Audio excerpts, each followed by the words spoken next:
Hey, Speedwinghere here, and today I wanted to talk about a what-if scenario of what would the characters in Engage 2 look like. Now, I know people I don't want Engage 2, just bear with me. This is just a fun thought exercise, all right?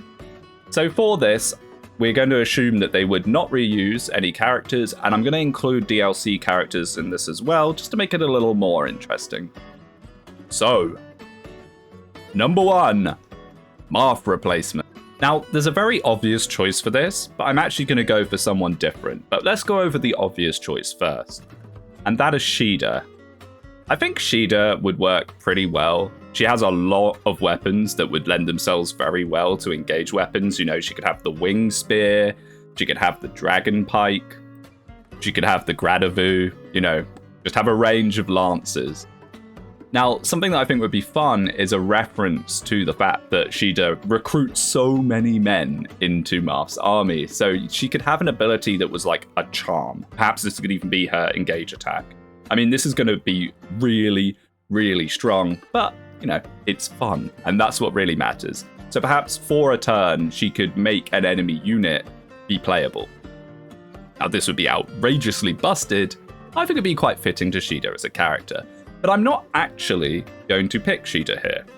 I'm going to be incredibly biased to my favourite character in the whole series and choose Minerva.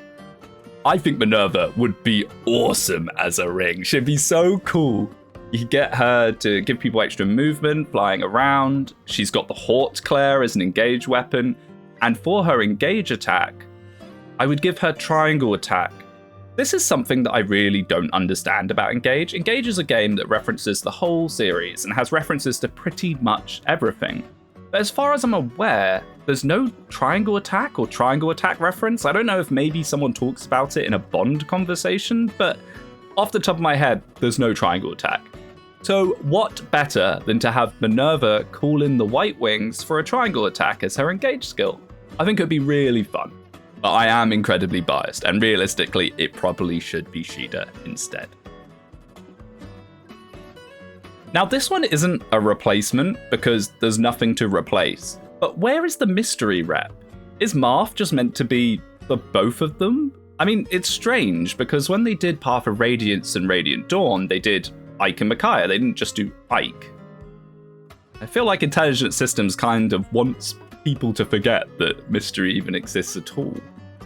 So what I would do is I would probably put Chris.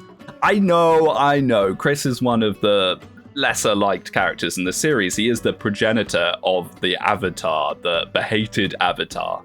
But I would actually lean into this with him. So my idea for a Chris ring would be that it's a blank slate. And when you're not in a map, you get given a menu in the base or whatever that lets you select kind of like a Build-A-Bear of rings where he has loads of options of different skills and abilities and weapons and you slot them in yourself. It's a sort of reference to the whole an avatar that you can build up and can be anything you want to be. I think this would be quite fun and I think it'd be quite fitting for Chris. And if you didn't want to use Chris, I don't know, just slap Katarina in there as a magic. I don't really have much to say about her. I mean, there's a reason probably why neither of them are in Engage. Okay, let's now talk about FE2. Arm was robbed. I mean, Arm should have been in Engage. I get why they chose Celica. They wanted to have magical units, which are rare, and we're going to get onto that later. I have some magical units that I'm going to fit in exclusively for the concept of we need to have some magic. But Arm, I think it's his time to shine. All the Sword Lords have kind of been done, or like the major Sword Lords have been done, so having a sword-focused unit in this hypothetical Engage 2 is actually fine. Now, Arm has something that actually makes him quite useful from a gameplay perspective, is that you can easily just slot bows onto him, bows being as broken as they are in Gaiden on him, you know, just works perfectly. As far as engage weapons go, I'd give him the Royal Sword, maybe a bow of some kind, and then obviously the falchion. And then as his sort of a unique ability of sorts, you could give him weapon arts. So you select from the list, you could, you know, choose double, lion, or whatever. Pretty simple ring, but Arm's a pretty simple character, so I think this would work really well. Okay, moving on to FE4. I mean, it has to be Seliph, doesn't it? It has to be Seliph. I wonder if they even considered Seliph over Sigurd at some point. The problem with Seliph is he really is just Sigurd Jr., so making him different from his father is a little tricky. Something that I think could work, and only because this is one of the unique things that Seliph has, is the idea of dismount. Perhaps Seliph could do a thing where mounted units lose movement when they select dismount, but get a massive buff to their stats, sort of like a kind of turbo juicing for a couple of turns. Now, I know this isn't how dismount works with Seliph in FE4. In fact, dismount in FE4 with Seliph is super bugged, which is quite funny. But, you know, I'm just trying to give him something different. I'm trying not to just have him be Sigurd 2 Electric Boogaloo. And what happens if a unit doesn't have a mount? Well, I guess they could also get a boost, and you just call it Holy Blood or something. I mean, he'd be a bit dull, but there really isn't a better choice. I think Seliph is just a no-brainer. You can give him all the different swords as his engaged weapons. Something that could be kind of fun as one of his passives maybe is that he gives boosted support gains or boosted stats from support bonuses as a sort of reference to the love system. I don't know. I'm kind of scraping the barrel here with Seliph, I'm not going to lie. An engage attack, I mean, obviously Override is so hard to top. I mean, I would just say to Override again, honestly. But if not, maybe you could put a spin on it and have it as like 12 Crusader attack, and you could have, you know, all the Holy Blood symbols appear on screen, and, you know, it could be quite a nice visual effect. FE5. This is by far the most difficult one for me to do, as I'm not the biggest FE5 knower. But something that I feel like they kind of missed out on doing with the Leaf Ring is a reference to Thracia's most infamous mechanic, capture. Now, Leaf does have a very minor reference to this. If you perform his engage attack with a covert unit, there's a small percentage chance that you get gold. At least I think that's what that's a reference to. Who knows? So I would double down on this, and I think the best character to pick for this, while still being a relatively important character, is Finn. Have Finn come in. He's got his Brave Lance. You can have him have Miracle as a passive, and have him have Capture as his whole like big deal. So how I would work Capture in is kind of convoluted because it's such a broken thing to try and add. I would limit it, so maybe you could only use it once or twice a map. And how I'd have it work is you capture a unit and then you get a weapon based on their class type. So for example, say you used it on an axe fighter, you would pull a random item from the axe list with it more heavily weighted towards iron weapons, but with a small percentage chance that you get something really good, you know. Now, would this be busted? Would this encourage players to just keep resetting until they get good rolls? Maybe. But I think it would be very fun. I think it would be a fun thing. But like I said, FE5, this is the game I probably know the least about in the entire series. So I'll just say Finn and leave it as that. Maybe someone who knows more can leave a comment down below who they would pick and how they would make them work. But for now, I'm going with Finn. Binding Blade. The funny thing about Binding Blade is when you really look at the characters, none of them are actually that important other than Roy. My first thought was Marcus, but I'm actually going to go with someone else here, and more for a gameplay perspective than anything else. I'm going to go with Lilina. Lilina is actually pretty unimportant to the events of FE6, which you wouldn't believe based on how popular she is. You've got to bear in mind that her being Hector's daughter only has proper impact after FE7 came out. I'm a strong believer that if they did a remake of FE6, Lilina's going to have a much larger role in the plot. They might even give her a custom class, make her into like a mage lord or like a mage armor. Maybe not a mage armor, but that would be pretty sweet. So Lilina, a magic ring. We've got to have some rings for magic units. I mean, Engage itself has an issue where magic is the best combat type, but there's less magic rings. So I've got to slot a few in. With Lilina, I think she'd be pretty straightforward. Just loads of magic boosting stuff.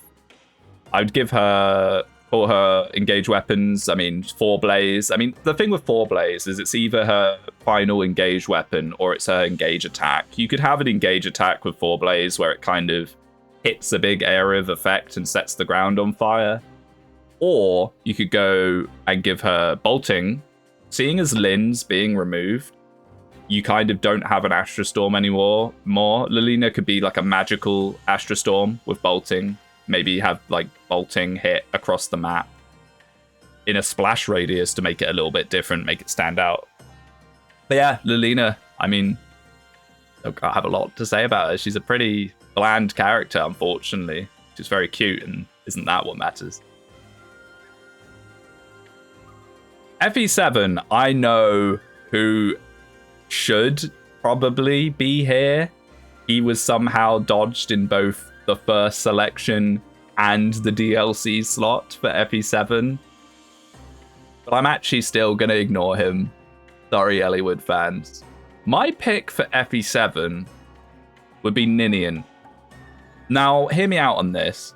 Ninian is kind of an engaged character already because her whole kit revolves around using rings. I would have Ninian be a buff ring.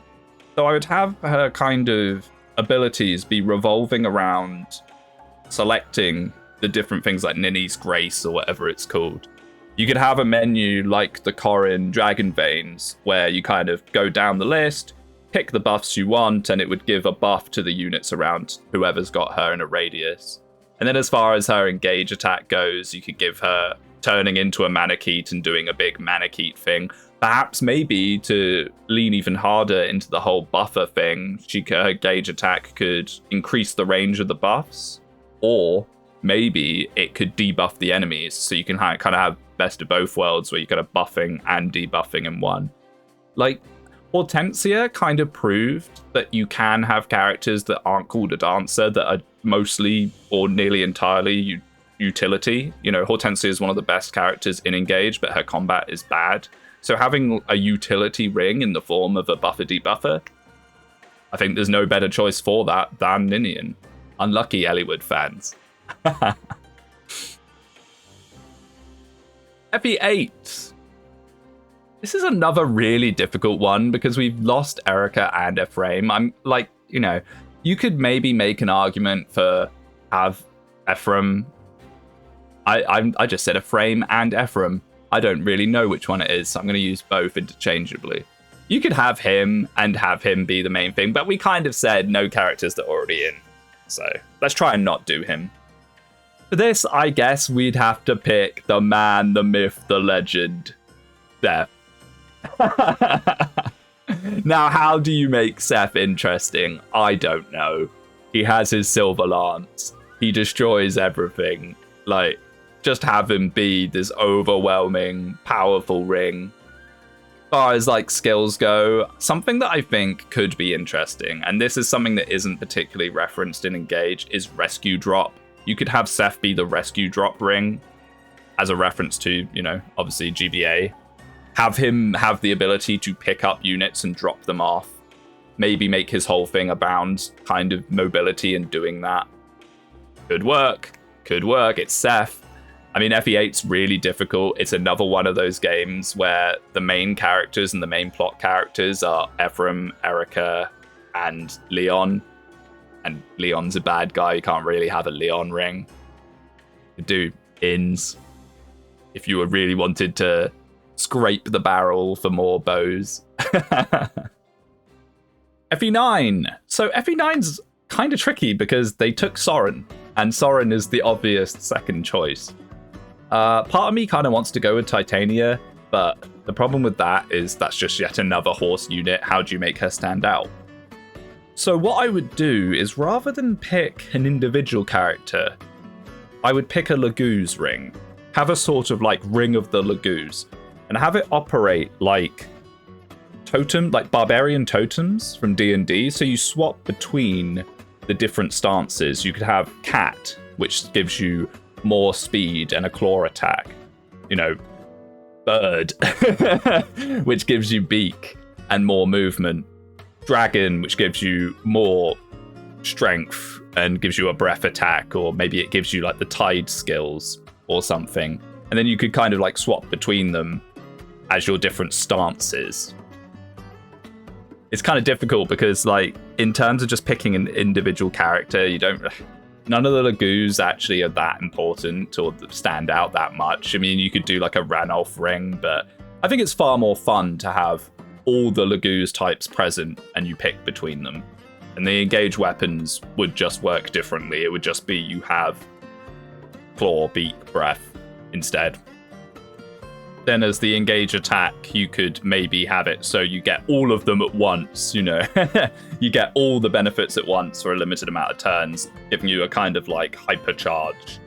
Maybe it turns you having shove into smite, and it turns like the breath attack of the dragons gives it extra range, you know, something like that. Just have it be like the ultimate booster skill, and you could have the kind of animation of all the main Lagoos from Path of Radiance all rushing in together, you know. Yeah, that would be my pick for FE9. A bit of a unique ring, different. It's not just one character, but many together. FE10.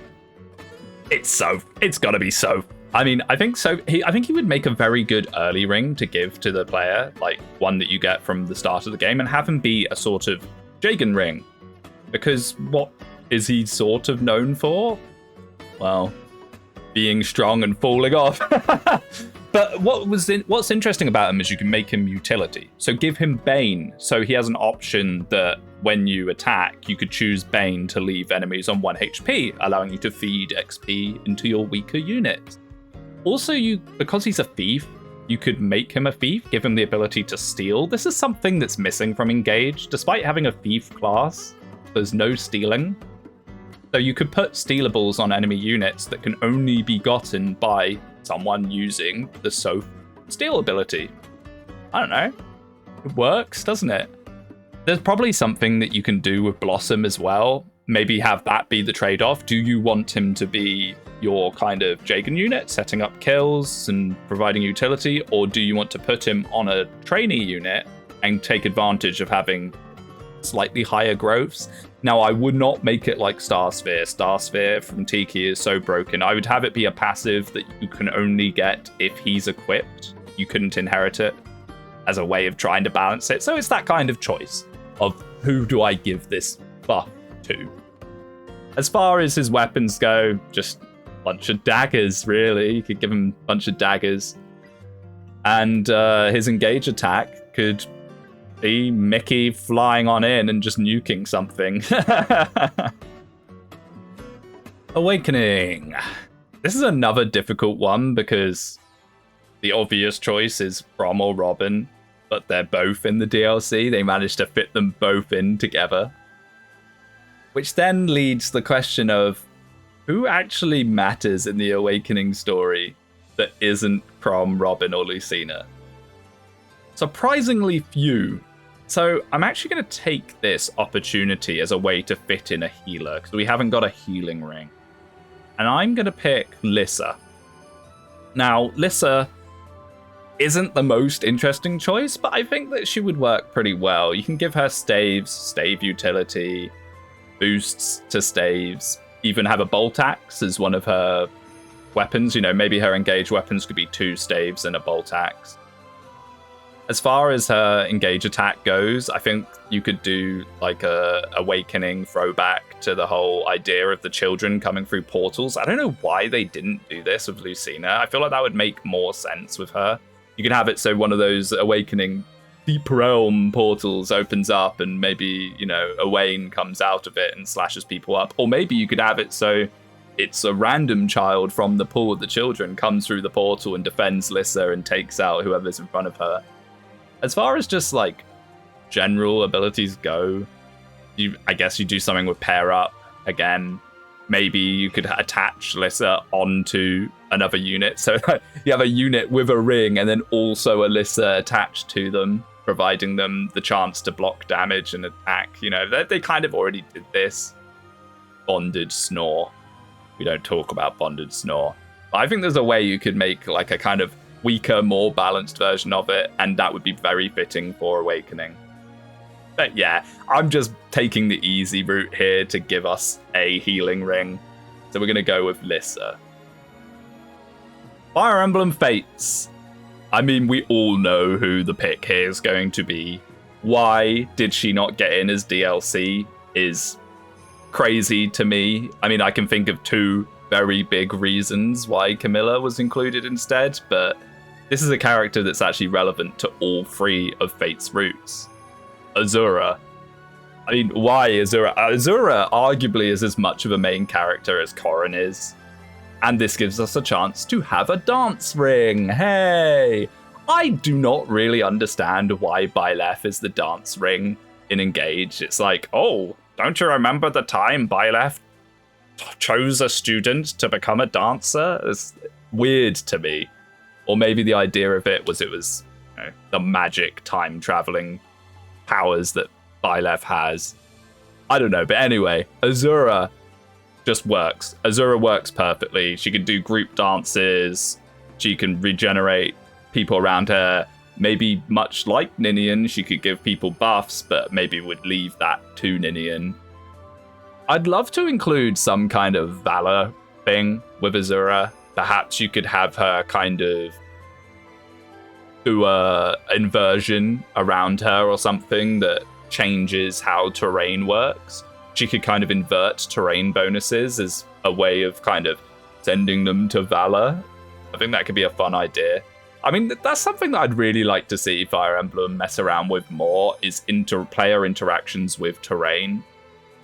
You know, obviously she could also just do the Dragon Vein thing. I mean, rather than Valor, maybe her Dragon Vein is that she inverts terrain bonuses. You can choose terrain within a radius around her and invert the terrain bonuses. Her engage weapons are going to be pretty dull. I mean, you can't really give her like a bronze Naginata. But you could just choose some of the fun Fates weapons. You know, it doesn't have to make sense for Azura to have them. She could get the water wheel and stuff like that. So yeah, I'd pick Azura. There's our dance ring. There's the void build from Byleth.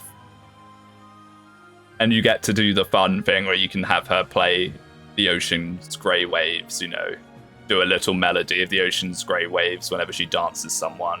Or maybe her engage attack is her singing it, and then a huge tidal wave comes in and would put down a lot of water terrain. You remember the water terrain that Torrential Roar does? I mean, this is basically Torrential Roar too, but, you know, it's more fitting for Azura than it is for Corrin, really. Free houses. This is a really, really difficult one. The problem with free houses is we got the free houses bracelet with Edelgard, Dimitri, and Claude already. So it's kind of the case of who else do you pick? Now, there's a thing about free houses, especially when I was looking at the characters to try and like refresh my mind of who's actually important in free houses.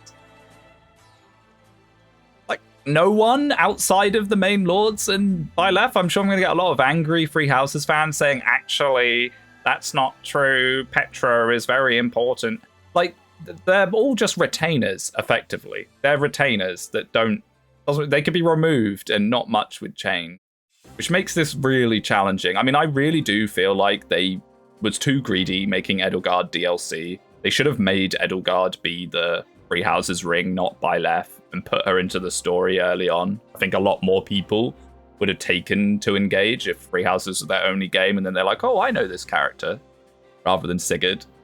So yeah, Free Houses ring is difficult. So I'm actually going to do something a bit funky with it, and I'm going to say Shez. Now, the problem with me saying Shez is I've not played Shez's game, so I don't know anything really about him other than people like him quite a lot. You can do Shez and have them just do Shez things. Maybe someone could tell me down below how a Shez ring would work.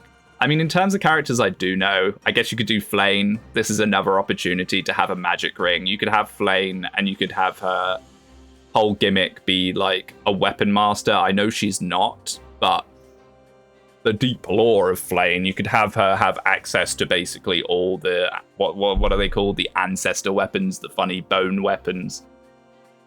Or you could just go full comedic with her and do a fish thing where she has like a fishing mini game as part of her engage attack or something. I don't know. Free Houses is always going to be the weak one. Like, it's so difficult to do. It's so difficult to do without choosing one of the house leaders. I mean, maybe similar to the FE9 ring, you could do, rather than an individual character, you could do a kind of combination of all of the students, and you like spin a wheel or something and it lands on one of the students and then the student does an effect. Or maybe it could work where you just like, you choose your house and then you get effects based on which house you choose. You know, this is a secret, sneaky way to basically just do the House Lords as a ring without it explicitly being one of the House Lords. You know, you get the regalia associated with that house and maybe different effects based on which one you picked. It's very difficult. Free Houses is a difficult one to do without picking one of the lords. Someone down below, a dedicated houser, please let me know who you would pick and why. So there you have it. There are my choices for a hypothetical Engage 2. What rings would there be? Do you agree with some of my picks? Do you disagree? Who would you choose? Do let me know down below. And until next time, I'll catch you later.